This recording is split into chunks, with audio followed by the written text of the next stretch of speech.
जगत गुरु श्री कृपालु जी महाराज इतिहास के पंचम मूल जगत गुरु हैं। इनसे पूर्व केवल 4 महापुरुषों को जगत गुरु उपाधि से विभूषित किया गया है। जगत गुरु शंकराचार्य, जगत गुरु निम्बार्काचार्य, जगत गुरु रामानुजाचार्य एवं जगत गुरु माधवाचार्य। जगत गुरु श्री कृपालु जी महाराज की विशेष प्रतिभा संपन्न एवं वरिष्ठ प्रचारिका साध्वी ब्रज चकोरी जी ने संस्कृत में MA किया। पश्चात श्री कृष्ण की महती अनुकंपा से वैराग्य युक्त होकर आचार्य चरणों के सानिध्य में गहन साधना एवं वेदाध्ययन किया। पिछले 3 दशकों में भारत के विभिन्न प्रांतों में विशुद्ध सनातन धर्म का प्रचार कर रहे हैं। चकोरी जी वेदों, पुराणों, शास्त्रों, गीता, रामायण आदि ग्रंथों को कोट करके बड़ी सरलता से ईश्वर प्राप्ति के सर्व सुगम मार्ग को प्रस्तुत करती हैं। यह ध्यान रहे कि ये प्रवचन श्रृंखला धारावाहिक होने के कारण आदि से अंत तक सुनना यानी प्रतिदिन सुनना परमावश्यक है, तभी विषय हृदयंगम हो सकेगा।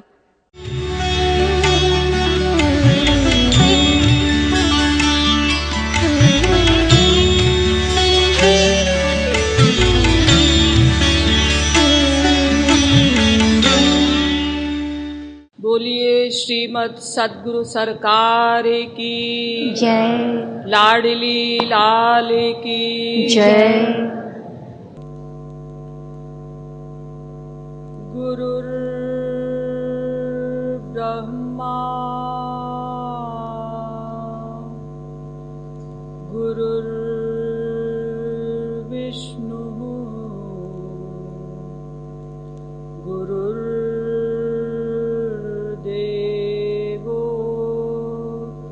महेश्वरः गुरुः साक्षात् परब्रह्म कृपालु गुरवे नमः।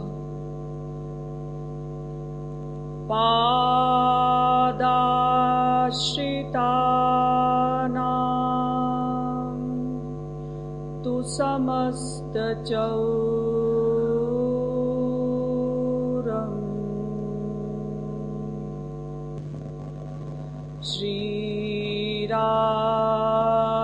श्रीराधिकाया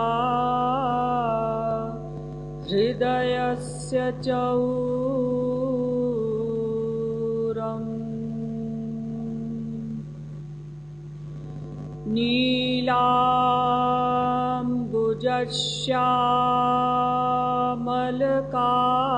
नीलाम्बुजश्यामलकान्ति चौरम्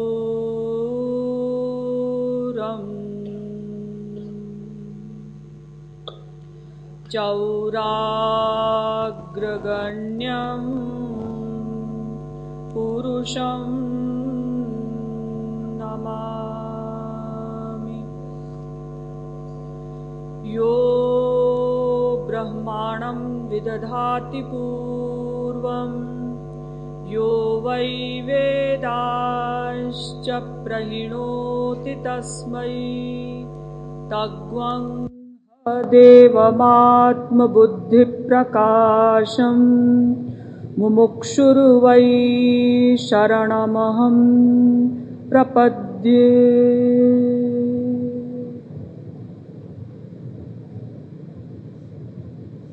जिज्ञासु महानुभाव, दैनिक नियमानुसार पहले थोड़ी देर हरि नाम संकीर्तन कर लीजिए। पश्चात कतिपय शब्दों द्वारा आप लोगों की सेवा की जाएगी। भजो गिरिधर गोविंद गोपाला। फास्ट करो। भजो गिरिधर गोविंद गोपाला।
भजो गिरिधर गोविंद गोपाला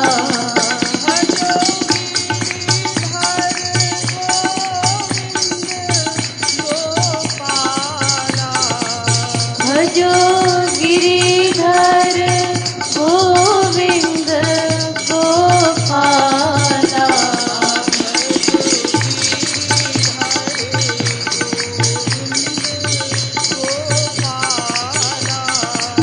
भजो गिरिधर गोविंद गोपाला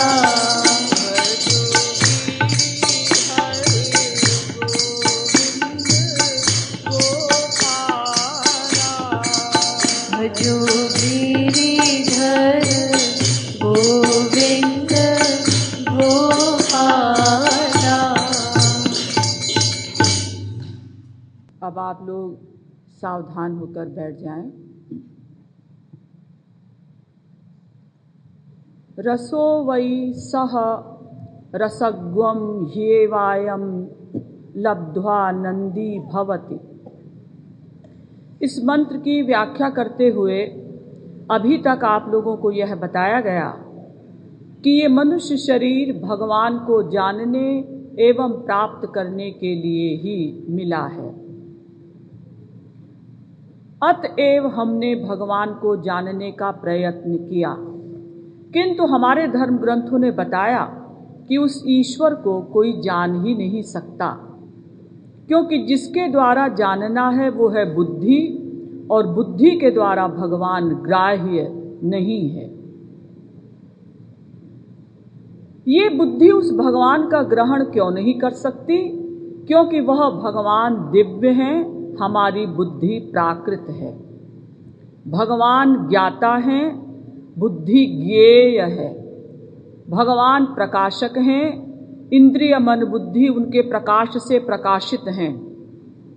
भगवान धारक हैं, इंद्रिय मन बुद्धि धार्यमाण हैं। भगवान सर्वज्ञ हैं और हम लोग अल्पज्ञ हैं। इसके अतिरिक्त भगवान अनेक विरोधी धर्मों के अधिष्ठान भी हैं। जैसे वह भगवान छोटे से छोटा है किंतु बड़े से बड़ा भी है। वो चलता है किंतु नहीं चलता। वो दूर से दूर है किंतु समीप से समीप भी है। वो धर्म से भी परे है, अधर्म से भी परे है, कार्य से भी परे है, कारण से भी परे है।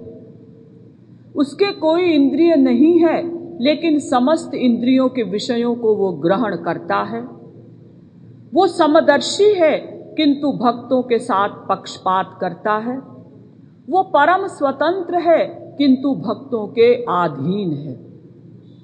इस प्रकार से वह भगवान अनेक विरोधी धर्मों का अधिष्ठान है। इसलिए महानतम बुद्धिमान ब्रह्मादिकों की बुद्धि से भी सर्वथा परे है। हम निराश हुए कि यदि हम भगवान को नहीं जान सकेंगे तो उन्हें मानेंगे कैसे, और मानेंगे नहीं तो उनसे प्यार कैसे होगा, और प्यार नहीं होगा तो उनकी प्राप्ति कैसे होगी। हमारे धर्म ग्रंथों ने बताया कि हमें निराश नहीं होना है। वह भगवान जिस पर कृपा कर देते हैं, वह भाग्यशाली जीवात्मा उस परमात्मा को जान सकती है, देख सकती है, उनमें प्रविष्ट हो सकती है। क्योंकि भगवान जब कृपा करते हैं तब हमारी प्राकृत इंद्रिय मन और बुद्धि में दिव्य शक्ति प्रदान कर देते हैं। उस शक्ति को प्राप्त करके कोई भी जीव भगवान को जान सकता है। लेकिन भगवान की कृपा का भी कोई आधार है, और वो आधार बताया गया ईश्वरीय शरणागति। शरणागति का अर्थ भी स्पष्ट किया गया कि मन बुद्धि का समर्पण ही शरणागति कहलाती है। लेकिन शरणागति मन को करनी है, और हमारा मन सदा से संसार के शरणागत है। ये मन संसार के शरणागत क्यों है? क्योंकि मन का ये विश्वास है कि संसार में सुख है। आप लोगों को बताया गया कि ब्रह्मलोक तक सुख की बूंद भी नहीं है, अतः हमें संसार से विरक्त होना है। लेकिन केवल वैराग्य से भी काम नहीं बनेगा। वैराग्य का अर्थ तो ये है कि हमने ये समझ लिया कि हमारा सुख संसार में नहीं है। संसार में न सुख है न दुख है। इतना समझने से तो हमें सुख की प्राप्ति हो नहीं जाएगी। हमें ये भी तो समझना होगा कि फिर वो सुख कहाँ है, कैसा है, कैसे मिलेगा। इसको समझने के लिए हमारे ग्रंथों में बताया गया, वेद में कहा गया, उत्तिष्ठत जाग्रत प्राप्य वरान निबोधत। कठोपनिषद पहले अध्याय की 3री वल्ली का 14वां मंत्र। उठो, जागो और महापुरुषों के पास जाकर तत्व ज्ञान प्राप्त करो। क्यों? क्या हम वेदों के द्वारा तत्व ज्ञान नहीं प्राप्त कर सकते? ईश्वरीय ज्ञान क्या वेदों के द्वारा हम नहीं जान सकते? क्योंकि वेद में ही एक मंत्र है, ना वेद विन्मनुते तम बृहंतम, शाठ्यायनी उपनिषद। जो वेद नहीं जानता वो भगवान को नहीं जान सकता। इसका मतलब जो वेद को जानता है वो भगवान को जान सकता है। हाँ, लेकिन वेद में ही एक बात और भी लिखी है, आचार्यवान पुरुषो ही वेद, छांदोग्योपनिषद 6वें प्रपाठक के 14वें खंड का 2रा मंत्र। आचार्यवान पुरुषो ही वेद। अगर तुम वेदों को समझना चाहते हो तो अपनी बुद्धि के बल पर वेदों को नहीं समझ सकते। गुरु के द्वारा समझो, आचार्य के द्वारा समझो। क्यों? क्योंकि वेदो नारायण साक्षात, भागवत कहती है। भागवत के 6ठे स्कंद के पहले अध्याय का 40वां श्लोक। ये वेद तोता मैना की कहानी नहीं है। वेदो नारायण साक्षात, ये वेद साक्षात नारायण हैं, स्वयं भगवान हैं। वेदा ब्रह्मात्म विषया स्त्रिकांड विषया इमे। भागवत के 11वें स्कंद के 21वें अध्याय का 35वां श्लोक। वेदा ब्रह्मात्म विषया। वेद में कहा गया, वेद के लिए भागवत कहती है कि ये वेद ब्रह्म के समान है, ब्रह्म के ही मानो स्वरूप हैं। वेदस्य चेश्वरात्मत्वात् तत्र मुह्यन्ति सूरयः। भागवत के 11वें स्कंध के 3रे अध्याय का 43वां श्लोक। ये वेद साक्षात ईश्वर स्वरूप हैं। इनको कोई मनुष्य क्या समझेगा? सरस्वती बृहस्पति भी वेदों के अर्थ को नहीं समझ सकते। सरस्वती बृहस्पति की छोड़िए, स्वयं ब्रह्मा जी भी वेदों के अर्थ को नहीं समझ पाए।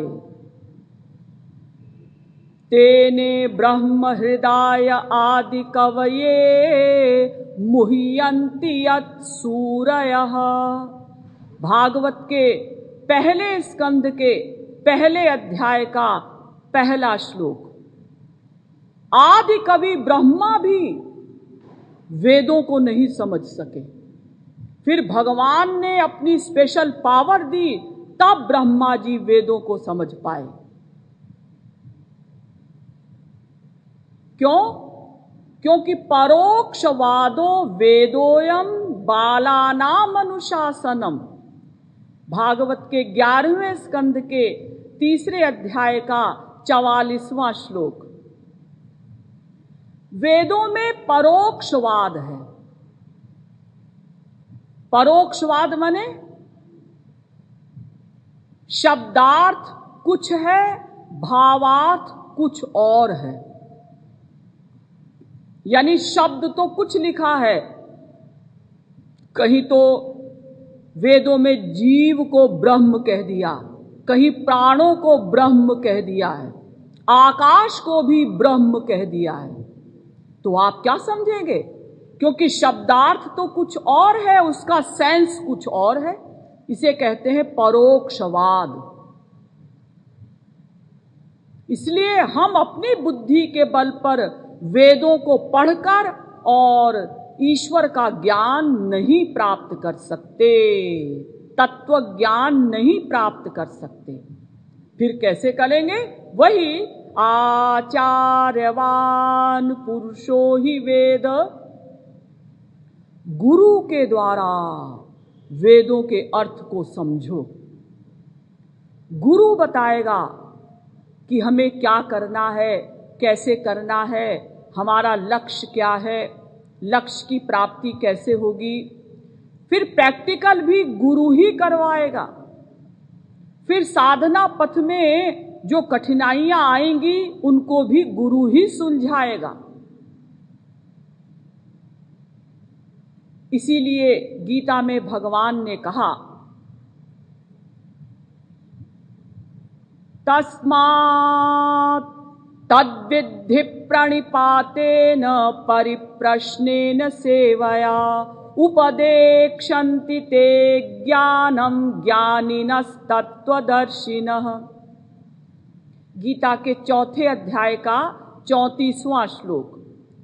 तद्विद्धि प्रणिपातेन, पहले गुरु की शरण में जाओ, प्रणिपात करो। देखिए 3 चीजें होती हैं, पात, निपात, प्रणिपात।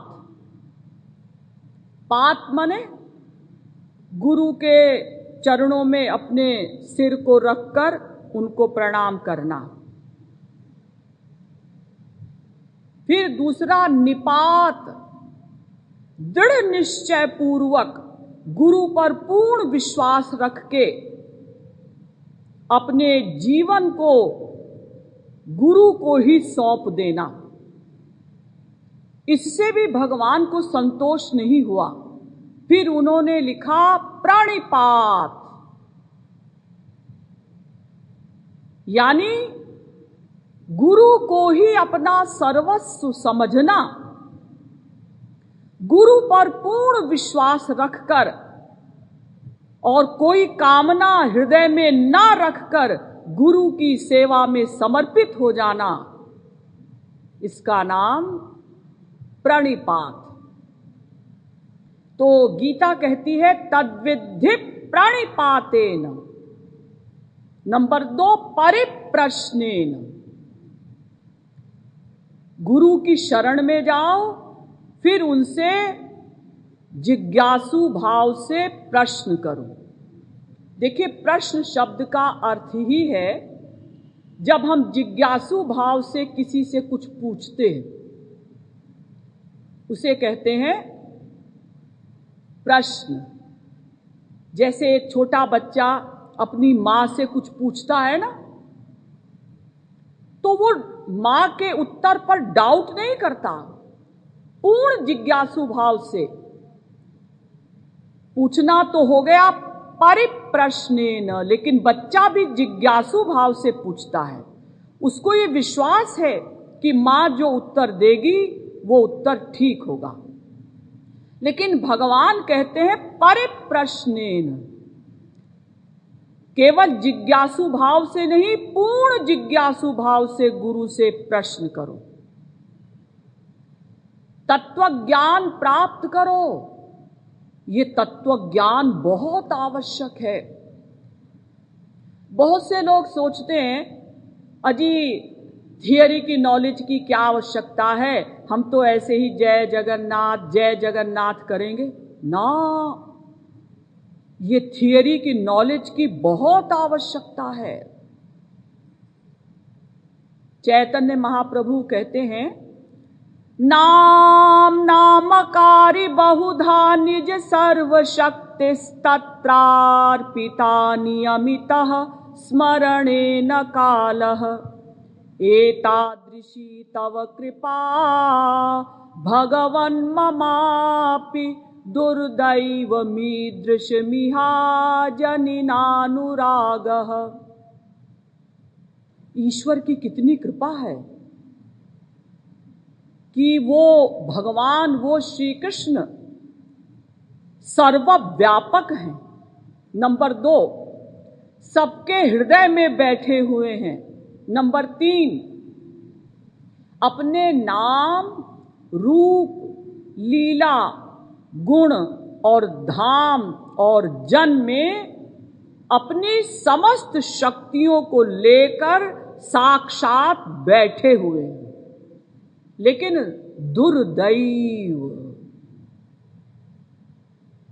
दुर्दैव का अर्थ किया सभी संतों ने नामापराध। इतना सब कुछ होते हुए कि भगवान सर्वव्यापक हैं, सबके हृदय में बैठे हुए हैं, अपने नाम, रूप, लीला, गुण, धाम, संत में साक्षात समस्त शक्तियों को लेकर बैठे हैं, फिर भी हम लोग नामापराध कर रहे हैं। और नामापराध सबसे बड़ा अपराध है। सभी पापों के प्रायश्चित वेदों में बताए गए, 10 नामापराध भी बताए गए जिनका कोई प्रायश्चित वेदों में नहीं। लेकिन उन 10 नामापराधों में भी सबसे बड़ा नामापराध है गुरु और भगवान के खिलाफ सोचना। हम लोग क्या करते हैं?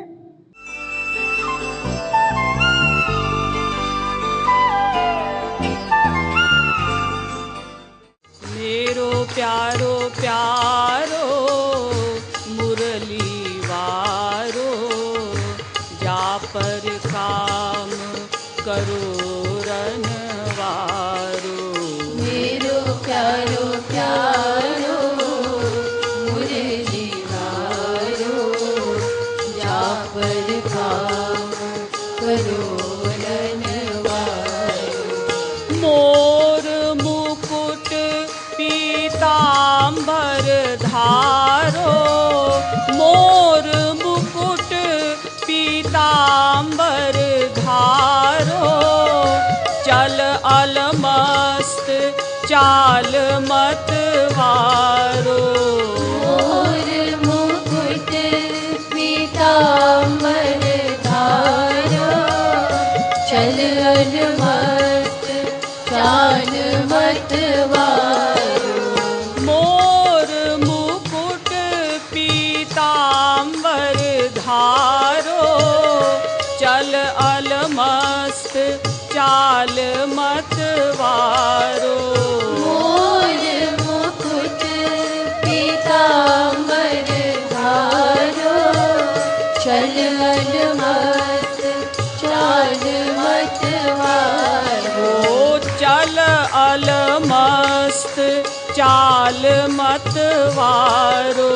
चल अलमस्त चाल मत वारो। चल अलमस्त चाल मत वारो। चल अलमस्त चाल मत वारो। मेरो प्यारो प्यारो मुरली वारो, जा पर काम करो रनवारो। मेरो प्यारो प्यारो मुरली वारो, कापर काम करो रजवारो। मुरली ने अस जादू डारो, मुरली ने अस जादू डारो, शिव शंकर गोपी तनु धारो। मुरली ने अस जादू डारो, शिव शंकर गोपी तनु धारो। ओ मुरली ने अस जादू डारो, शिव शंकर गोपी तनु धारो।